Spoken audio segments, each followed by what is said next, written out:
ஓம் ஸ்ரீ மகாலட்சுமி நமக.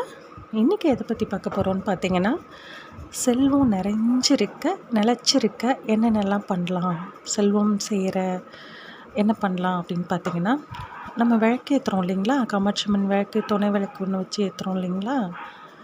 எப்போவுமே விளக்கேற்றும் போது ஒரு விளக்காக ஏற்றக்கூடாதுங்க, 2 விளக்கு துணை விளக்கு வச்சு தான் ஏற்றணும்.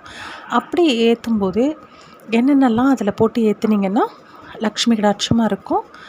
குடும்பம் மேலும் எப்படி செல்வ செழிப்பை கொண்டுட்டு வர முடியும் அப்படின்னு பார்த்தீங்கன்னா, அதில் அந்த விளக்கில் வந்து ஏலக்காய், பச்சை கற்பூரம், கல்கண்டு, கிராம்பு இவையெல்லாம் போட்டு ஏற்றுனீங்கன்னா ரொம்ப லக்ஷ்மி கடாட்சமாக இருக்குங்க.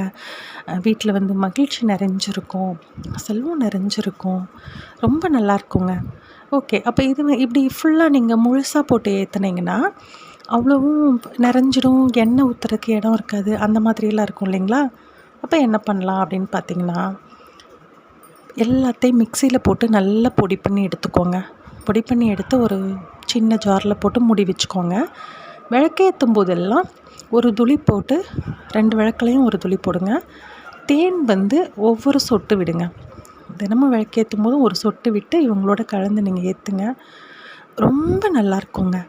ரொம்ப வீடே ஒரு மங்களகரமாக இருக்கும். ஒரு நிம்மதி, சந்தோஷம், லக்ஷ்மி கடாட்சம் எல்லாமே நிறைஞ்சிருக்கும். குழந்தைங்க ஆரோக்கியமாக இருப்பாங்க, மகிழ்ச்சி நிறைஞ்சிருக்கும். நல்லதே நினைங்க, நல்லதே நடக்கும்.